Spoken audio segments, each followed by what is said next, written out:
Esse encontro, ele tem como finalidade transformar essa experiência em alguma coisa que a gente possa comunicar.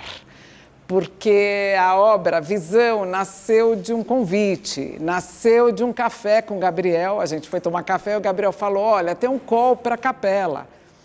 Você não quer apresentar um projeto?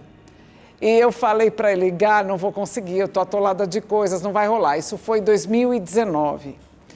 Eu saí do café, eu caminhei 5 quadras e eu tive uma visão. Que foi a visão da obra.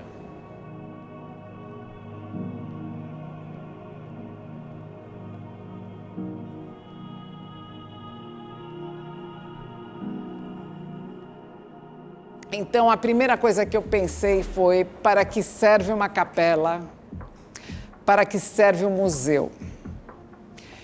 E no caso dessa capela, como eu já tinha instalado uma obra na capela, eu tinha uma intimidade com ela, eu conhecia a história dela, eu conhecia as paredes dela, eu conhecia como as pessoas frequentam a capela. E eu pensei, eu quero fazer uma obra para fora, não para quem caminha, quem passa de carro. Então eu pensei, eu vou fazer um grande espelho e essa obra será o quê? No lugar da capela, eu vou colocar aquilo que ela representa, a narrativa que ela arma, que é o céu. Então esse espelho, lá fora, os 30 metros de superfície espelhada são para refletir o céu. E aí eu pensei, erroneamente eu pensei, e aí o que eu faço com a capela?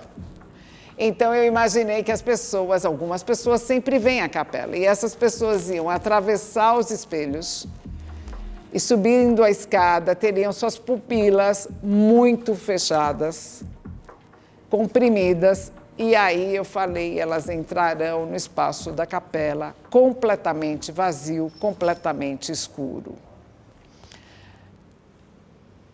Era o que eu pensei. E assim, para mim, isso tinham várias questões. A primeira questão é uma obra imersiva? Na capela será. Ela é interativa? São conceitos que eu trabalho muito em todos os projetos. Ela é interativa?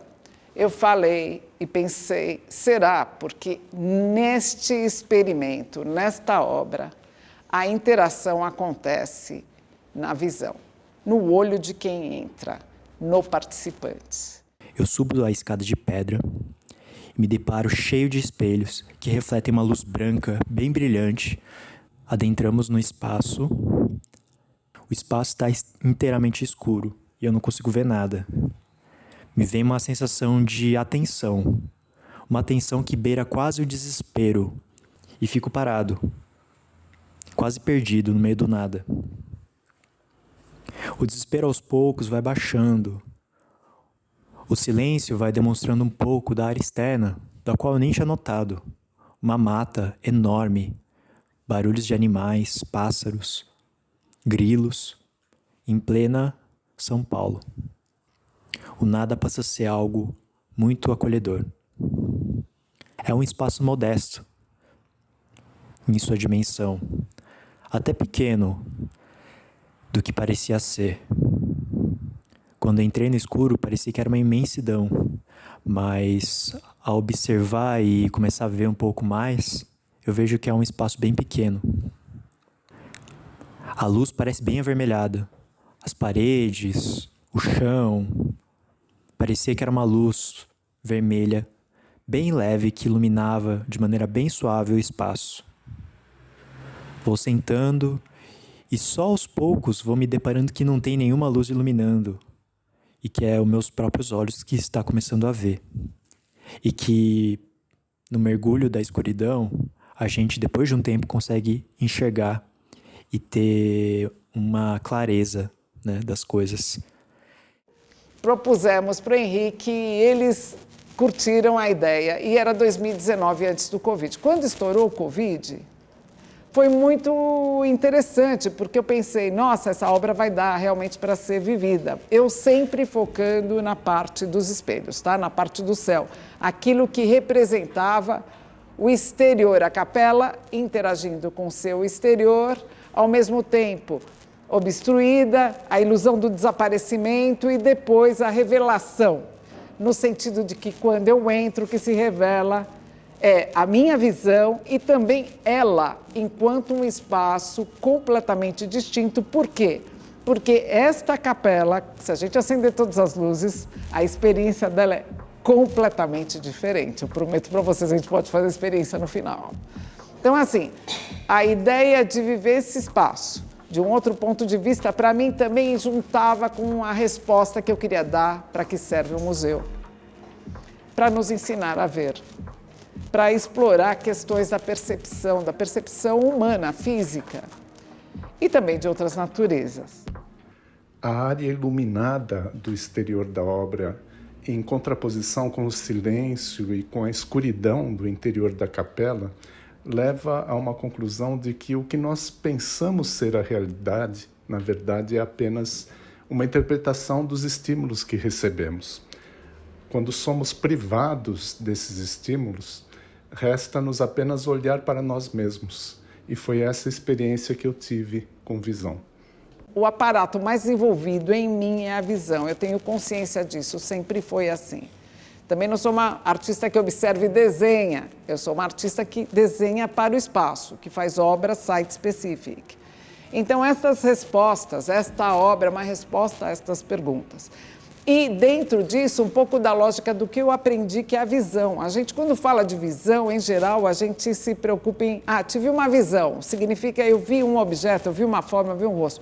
Mas, na verdade, o olho humano está dedicado a muito mais do que isso. A tarefa é enorme, porque é o único sensor que transporta a luz para dentro das nossas células. E as nossas células precisam de luz. Então, as partículas de luz, a informação da luz, penetra o humano através da visão. E ele é desenhado de uma maneira muito curiosa. A gente tem um buraco, tem a íris, tem um buraco que é a pupila. Essa pupila tem um sistema que abre e fecha, que se adapta às condições de luz. Tem o cristalino, que é uma lente que foca, porque as partículas de luz chegam, né, do objeto. Hoje a gente entende assim. Teve uma época, até 1100, que a gente entendia que existia um fogo. Os gregos diziam, as estátuas gregas têm a representação dos olhos muito grandes, vocês podem ver isso, porque eles queriam representar que a visão acontecia assim. Existia a deusa, tinha uma deusa que pôs dentro da gente um fogo. E esse fogo era a luz, que ativa... Tudo bem, a gente não vê nada quando a gente fecha o olho, mas ativado pelo sol...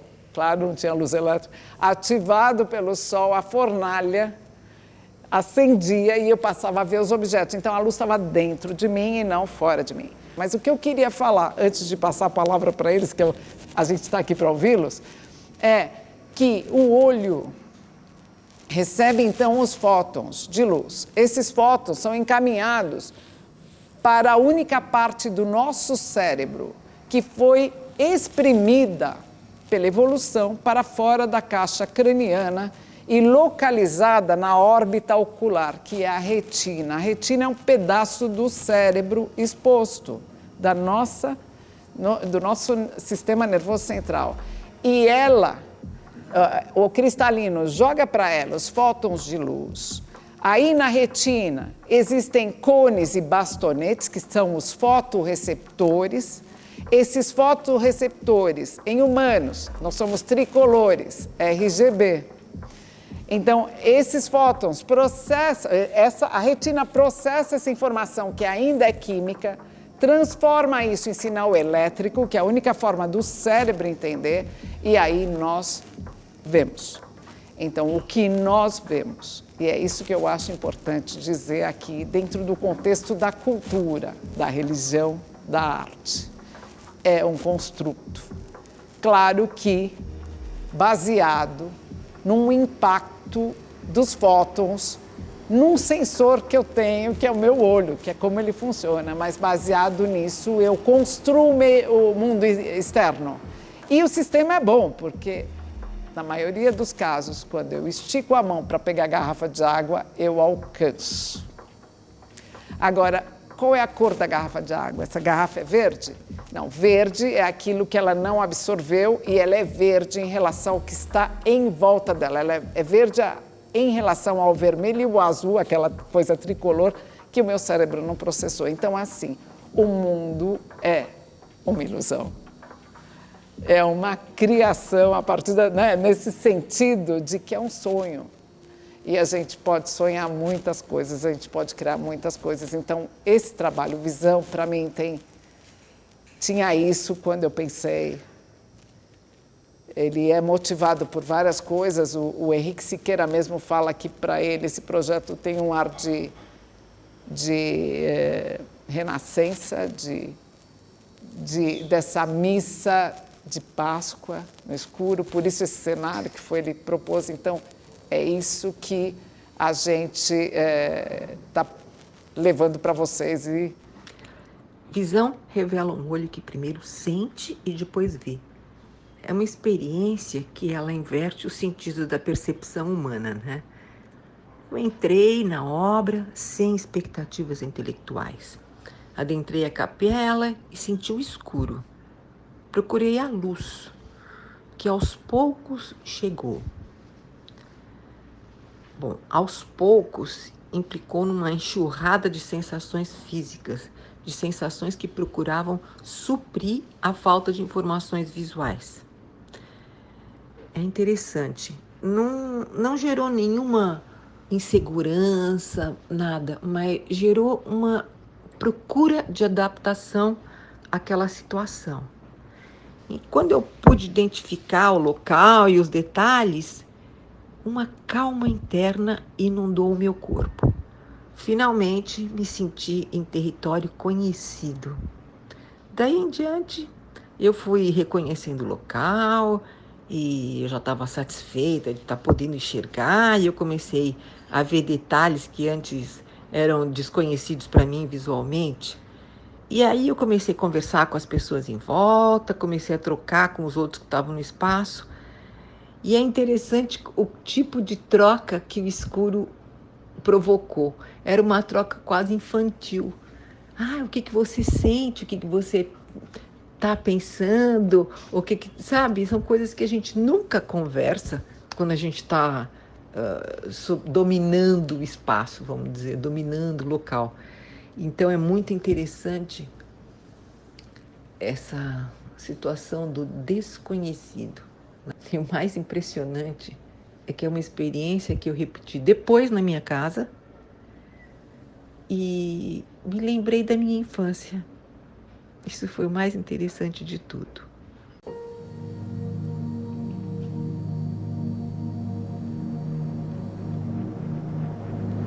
Isso é muito mais uma ativação do espaço do que uma performance ainda, não é? É de sonho e de pó, o destino de um só, feito eu perdido em pensamentos sobre o meu cavalo.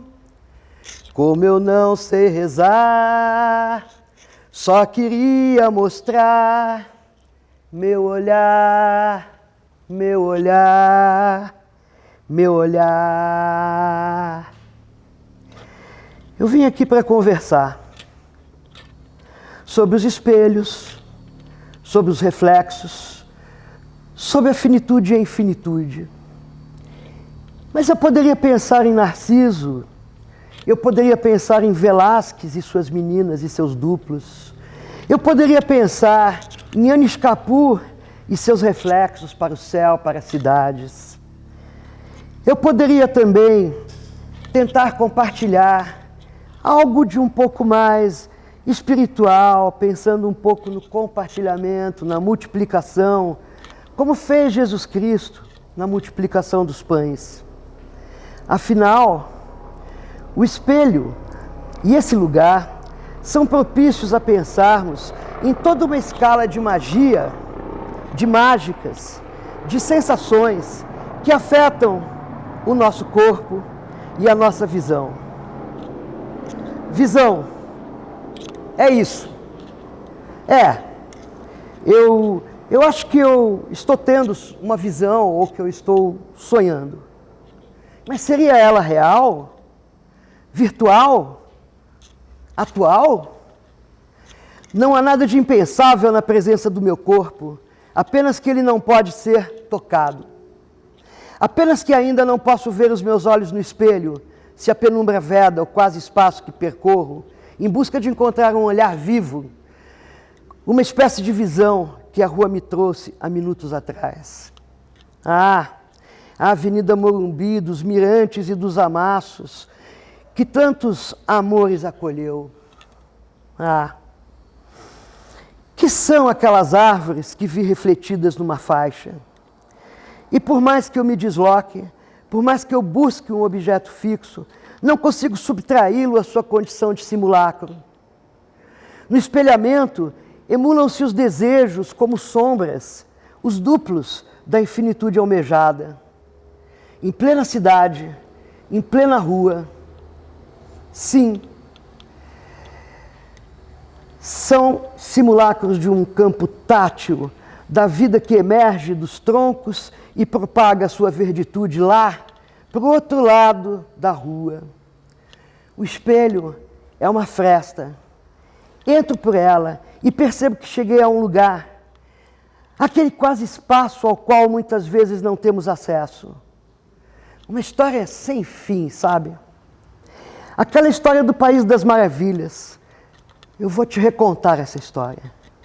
E pela fresta, pé ante pé, eu começo a caminhar dentro dessa capela e começo a indagar aonde está o acesso.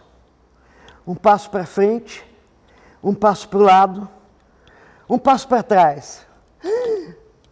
Olha lá, é ele o coelho. Eu vou atrás, mas com essa escuridão profunda, não vejo, poxa, eu perdi o acesso. Será que ele volta? Não volto. Ele me responde com voz de balde. Será que ele volta? Volto não. Volta aqui, cara. Volta. Fala comigo. Não posso.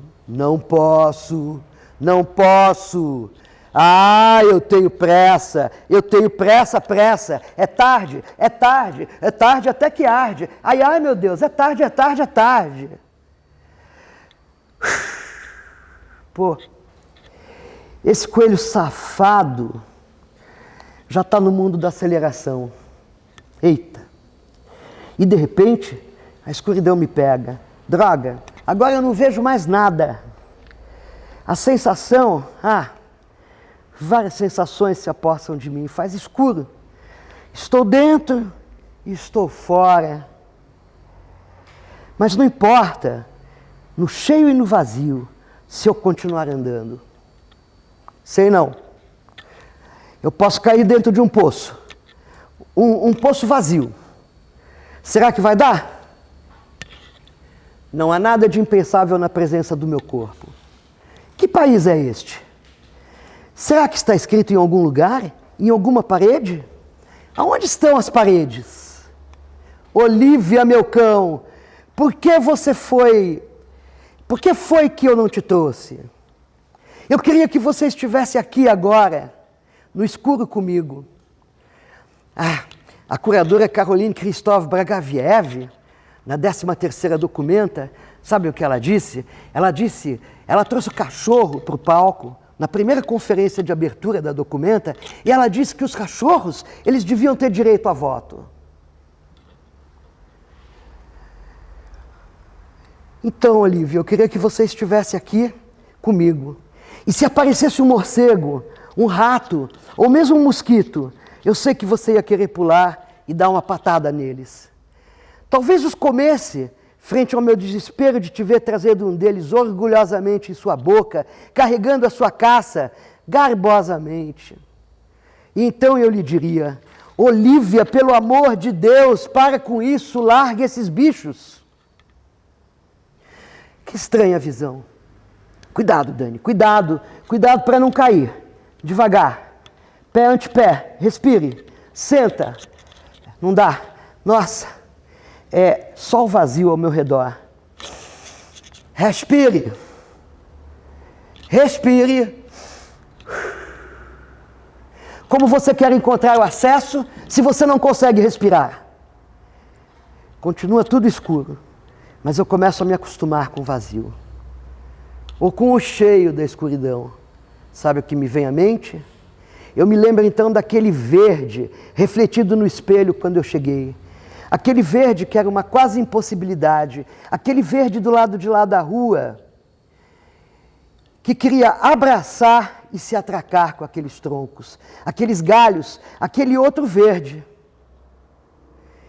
Era a sombra, ou era o outro, o duplo, o outro eu, o outro tu, o outro nós. E eu, quando começo a pensar em nós, e o eu vai se acalmando, de repente os meus olhos começam a se acostumar com a escuridão. E o aqui e agora já não é mais o vazio. Somos as nossas memórias, as nossas canções, salve Gal. E de repente, do escuro fez-se a penumbra e eu pude nos ver, salve Vinícius, nos ver aqui juntos, num pleito de resiliência. Não há nada de impensável na presença do meu corpo. E se eu me perdesse por ele, para vislumbrar suas perspectivas, eu te diria: o meu corpo está constituído. Ele agora pode ser visto e tocado. Eu só lhes peço uma coisa agora: silêncio. 1 minuto de silêncio. Peço apenas este minuto.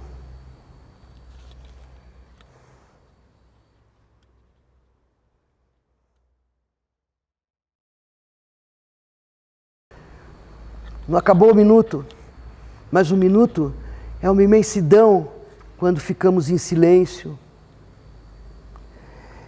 Salve todos os artistas, salve Rejane. Começo a ver as paredes, os degraus, e vejo portas junto com as luzes. Não mais a ausência, mas a presença, apenas uma variação no interior de um domínio perceptivo sobre o qual meu corpo tem potência, já que pode resistir.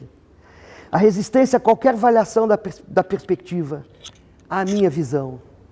Quero ver todas as faces, todos os corpos, todas as variações. Quero ver toda a poesia, quero ver todas as imagens. Quero senti-las como uma pulsação inerente à existência, à coexistência. Quero sentir a sua duração. E essas portas, será que eu posso passar por elas? Vou ou não vou? Não há nada de impensável na presença do meu corpo, meu meio de comunicação, horizonte latente da pulsação dessa experiência, das sensações duplas, espécie de reflexão ambígua, fonte de conhecimento, depositário dos meus desejos e dos meus afetos. É uma visão. Quero ainda lhes dizer uma coisa só, a última. O que eu vi aqui dentro, o que eu vi lá fora, só tem um nome. E o nome é pura arte. A artista chama essa intervenção de size específico como uma instalação imersiva e interativa. E conhecendo o trabalho desta artista de longa data, uma artista que é uma das precursoras da arte e tecnologia no Brasil, fica extremamente surpreso ao encontrar a capela vazia. Antes de chegar a esse momento da percepção de um espaço sem nenhuma intervenção física concreta, sem um objeto, a gente passa por uma mediação que consiste em encher nossas retinas de luz, né, olhando para o céu e adentrar o espaço atento a um desconhecido da capela. Essa experiência propõe uns segundos, né, de entrada, de comunhão com o trabalho, enquanto as nossas pupilas vão se adaptando à luz local, né? Então, no primeiro momento, a gente vê a escuridão total e se sente fragilizado ali pela inconsistência desse espaço que a gente não conhece. E, gradualmente, a gente começa a enxergar o local num processo que é extremamente que causa muita surpresa, né? A gente se vê surpreendido pela capacidade que o nosso corpo tem de se adaptar a tais condições.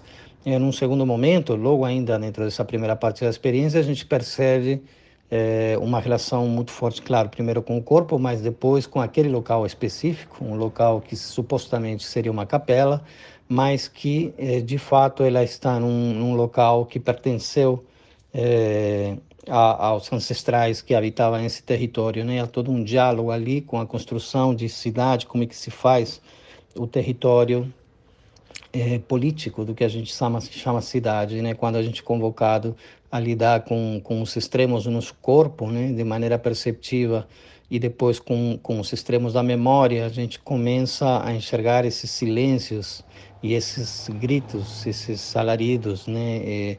Esses silêncios que habitam dentro da gente e que emanam de alguma maneira do entorno.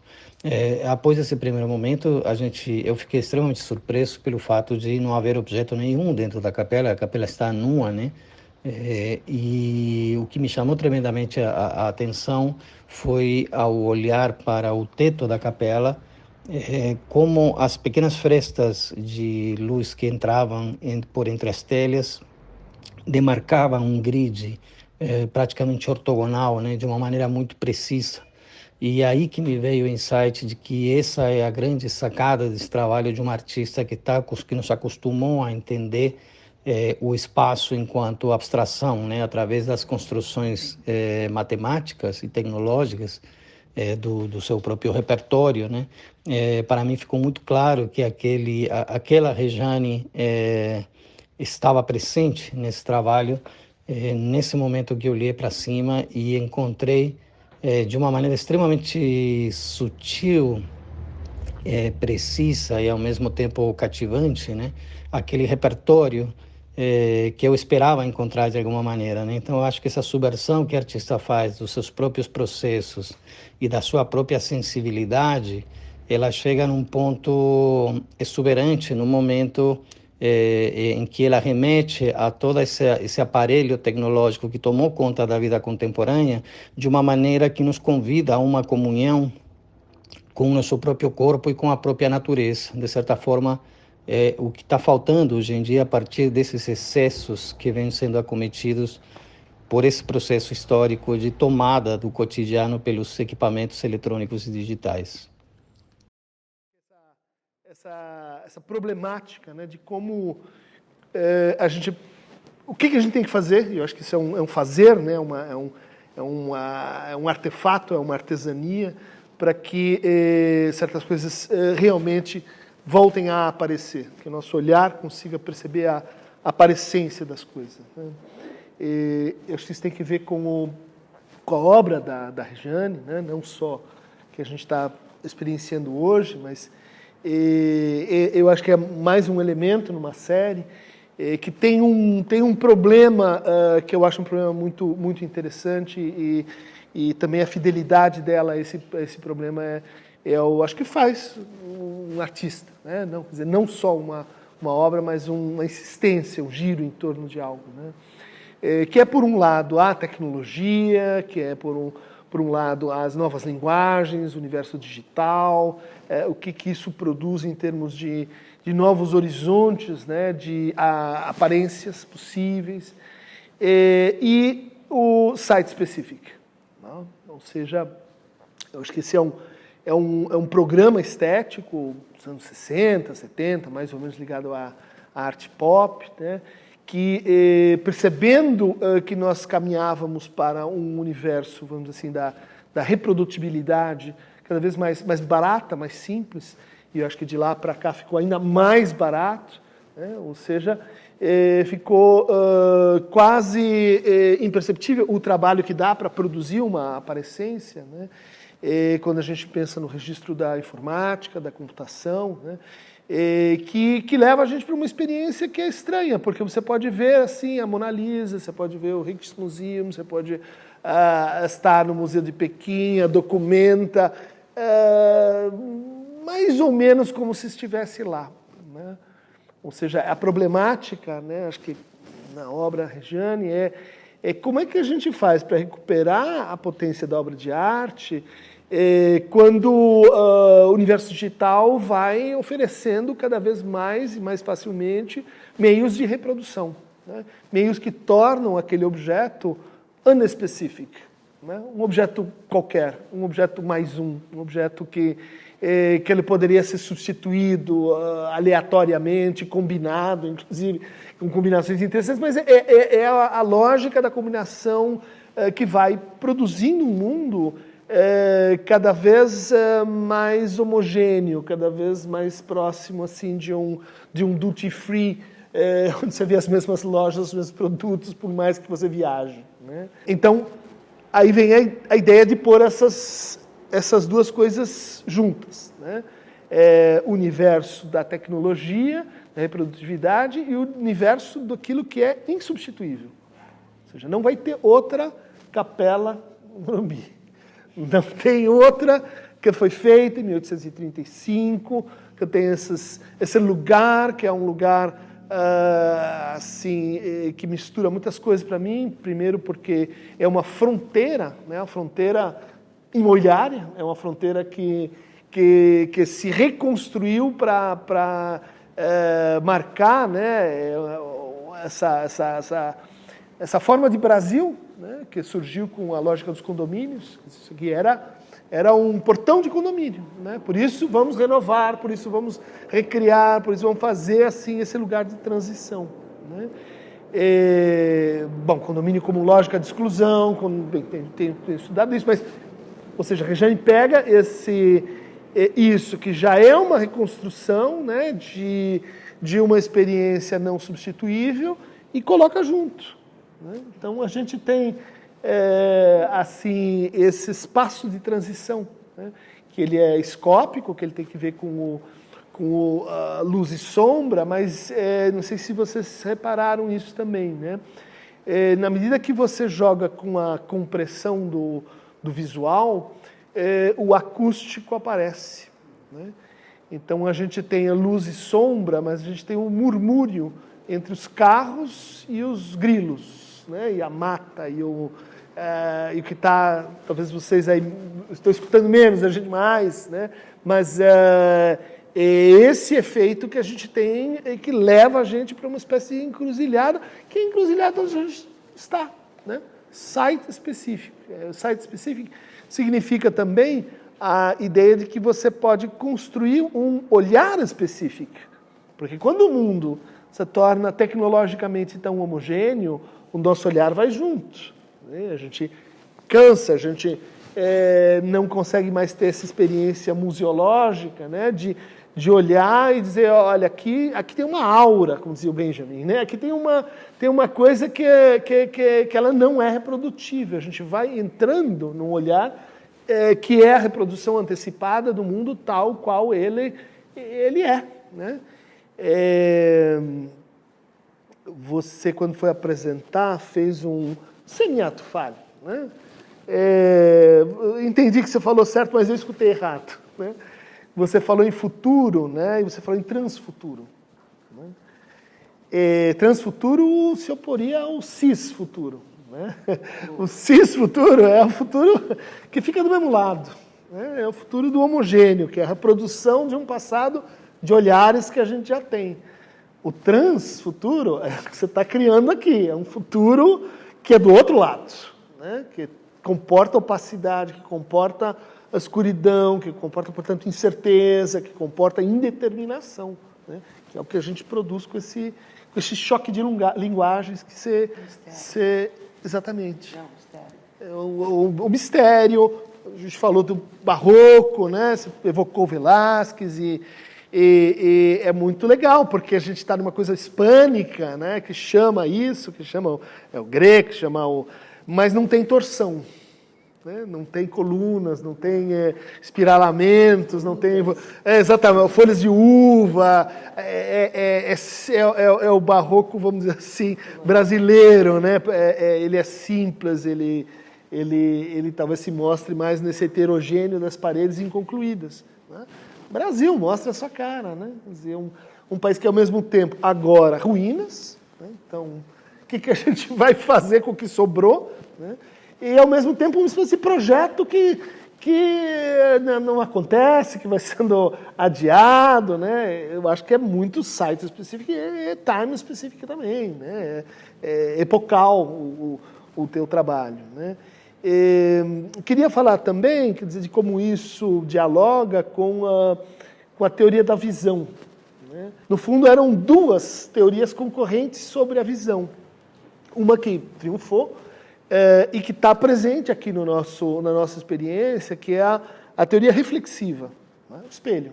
Então, o nosso olhar capta, né? Reflete, transmite, traduz. Então, refletir, no sentido de pensar e de ver, estão em uma espécie de sincronia. São versões da mesma coisa, né? Porque você enxerga e se enxerga ao mesmo tempo.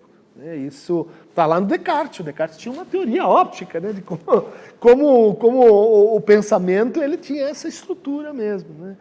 Então, os espelhos, né, que a Dani trouxe, mostrou lá fora também. Mas a outra teoria, a teoria perdedora, vamos dizer assim, ela tem uns restos muito interessantes, porque ela implicava, como você disse, né, que a gente tem dentro dos olhos fogo, né? Heráclito, né? E o fogo que tem dentro dos nossos olhos se conecta com um fogo que existe fora dos nossos olhos. Então, a visão é uma experiência de encontro, né? Entre o que está lá e o que está aqui, um pouco assim como aquele olhar do Superman, né? Que ele lança um raio, né? E quando esse raio captura algo que faz contraste, que lhe é semelhante, então daí aparece, né? Quer dizer, esse problema que a Dani trouxe, como é que as coisas aparecem? Porque o modelo reflexivo, ele não explica isso. Porque a gente está sempre, né, produzindo aparências, mas não aparecências, né? Não, dizia o Mário de Andrade, relendo Freud, assombrações. A gente está no lugar... A sombra, né? A sombra remete a assombrações. Assombrações são aparições, ou mirações, miramentos, como a gente pode dizer das experiências rituais, né? Com aquele que enxerga os espíritos, mas também a nossa estamira, né? Quer dizer, esta mira, né? Eu tenho mirações, eu vejo.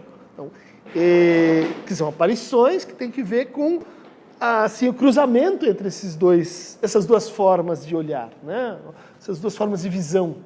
Eu talvez pudesse dizer assim, o olhar acontece quando as duas visões se cruzam, né? Quando a visão reflexiva e a visão do fogo, né?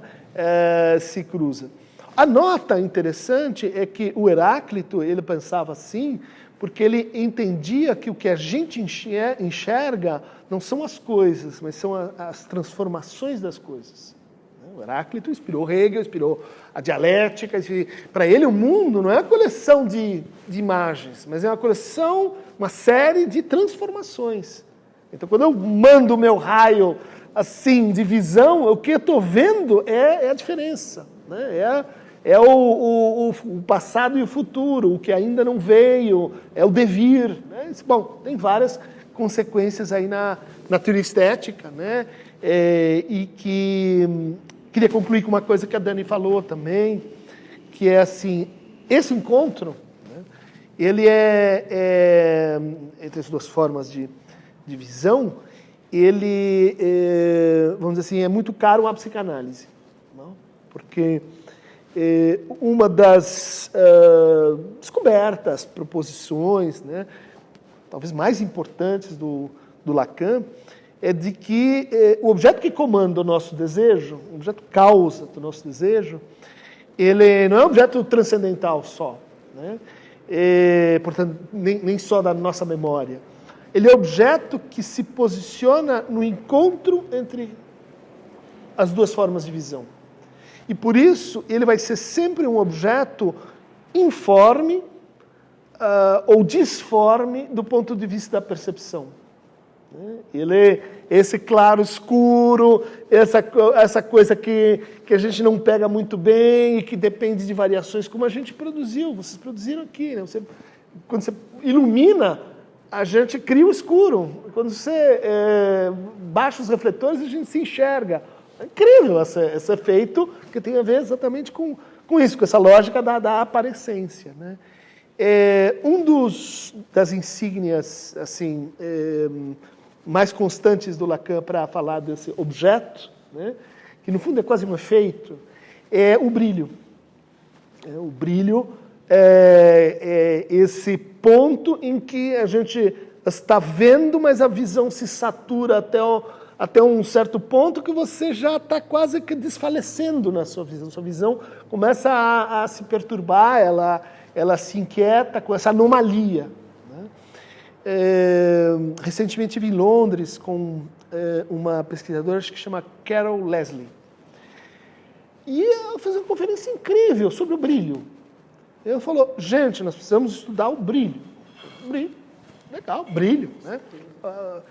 Falei, mas da onde você está tirando isso? E daí ela fez uma exposição mostrando como toda a estética do consumo, ela é uma estética do brilhante. Desde os brinquedos chineses que você dá para o seu filho, eles são brilhantes. Eles têm cores brilhantes. E as pessoas que são feitas para esse mundo são as pessoas brilhantes, não são as pessoas opacas, né? Quer dizer, há todo um universo em torno do que significa dominar o brilhante. Por que o brilhante ele é fonte intrínseca de valor, né, de dignidade? Ou seja, e daí ela vai para o Hubble, de como você produz o brilho, e daí ela vai para a pintura clássica, como é que um Velázquez produzia ali, no lugar do brilho, esse truque para o olhar, para enganar você. Você acha que você é o sujeito soberano, reflexivo, que sabe sobre o objeto? Não, é o objeto que te domina. Aonde? No brilho, né? No brilho, na opacidade, no claro, no escuro, né? Então, eu acho que o teu trabalho ele é assim, ainda mais contemporâneo ao criar, jogar com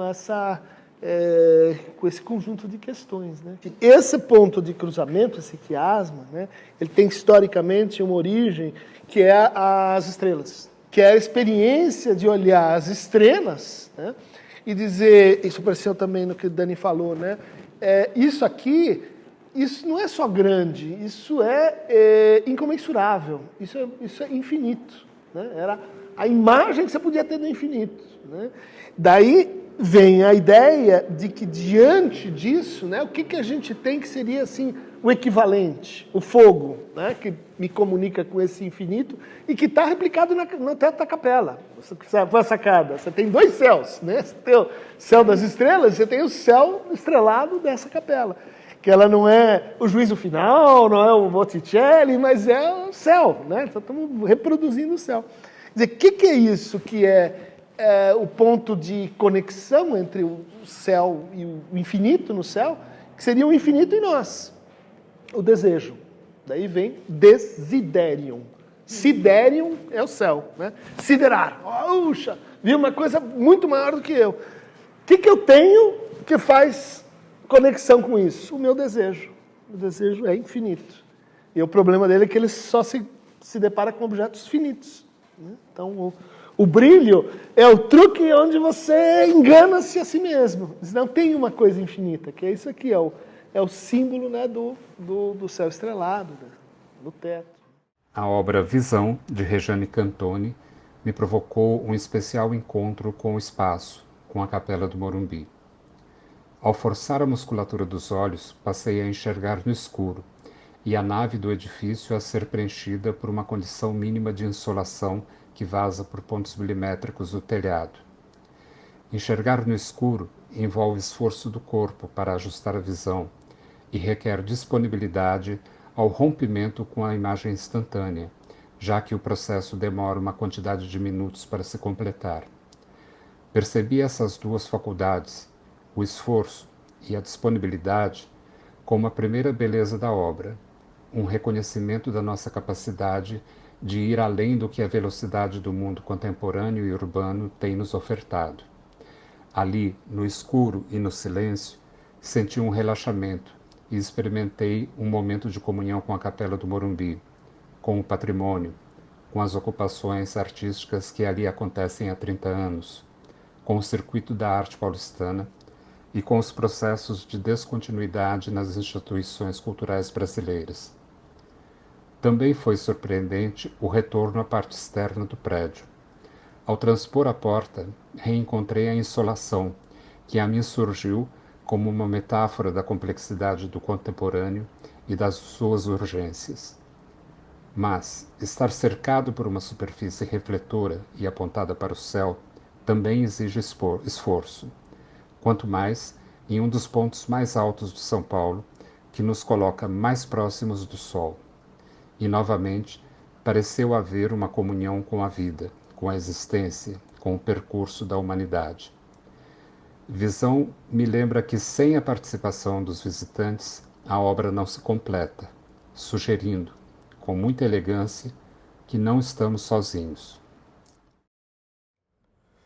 Sair da plena luz e entrar na capela escura e, pouco a pouco, ter a surpresa, o espanto de começar a ver cada vez mais, ver um espaço de uma maneira que com a capela iluminada não é possível, porque passamos a ver muito mais, me fez pensar na imagem da caverna do Platão, do mito da caverna, só que às avessas. Conseguimos enxergar com mais nitidez aquilo que o nosso olho empírico e viciado não consegue ver. Meu nome é Wellington. Aí gostei das falas dos 3 convidados.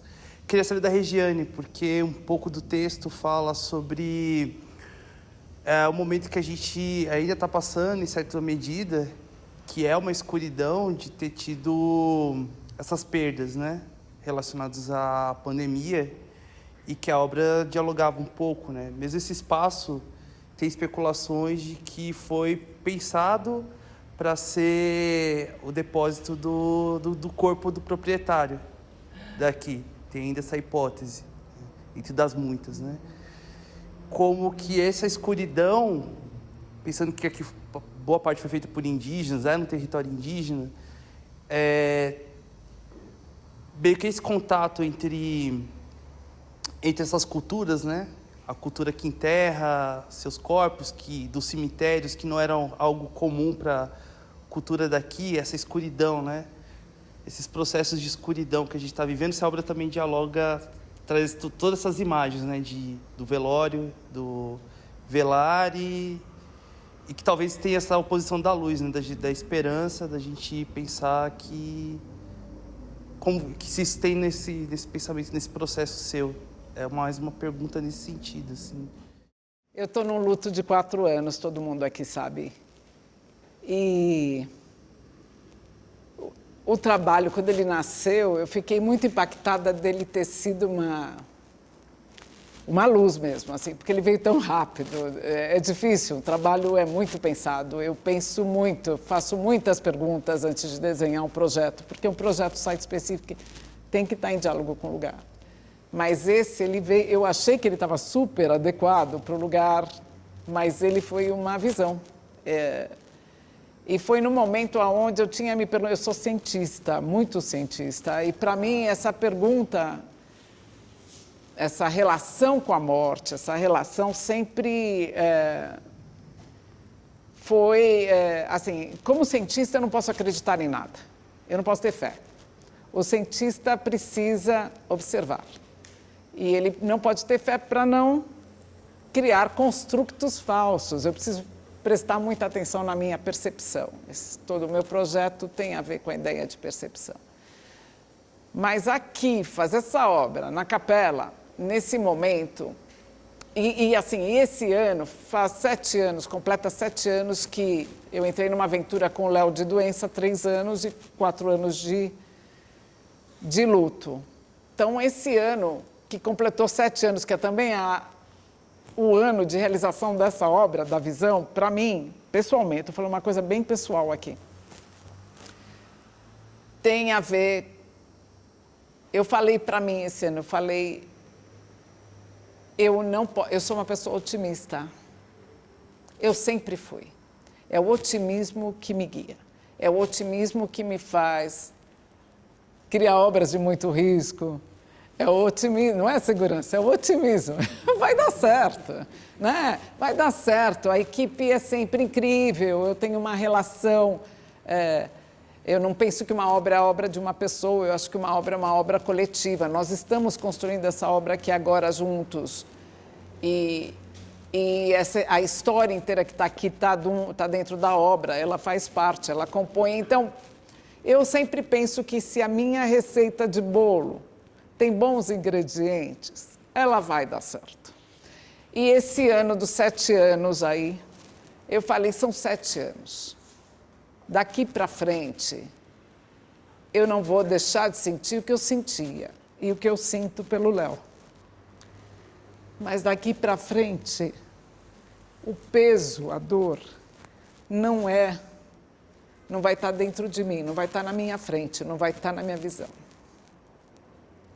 Essa história vai abrir. Então, assim, é um projeto de visão mesmo, é um projeto onde eu convido a pensar que, mesmo no escuro, dá um tempo que a gente vai ver. Mesmo no escuro, nós poderemos ver. De fato, quando a luz ficou só na Dani, eu olhava para vocês e eu via tudo. Estava mais escuro o espaço, mas a visão é também um construto. O que eu estou vendo não é necessariamente o que está aqui fora, mas é um processo de tradução de partículas de fótons em imagens. E a gente cria um cinema que é coletivo, que é comum. A gente fala, olha, ela está mesmo de vermelho, não está? A gente vai reafirmando isso. E isso é fantástico, porque isso entra também no domínio do sonho, daquilo que eu posso ver. E o que eu posso deixar para vocês, e o que eu posso convidá-los a fazer e a viver no escuro, a gente pode ver.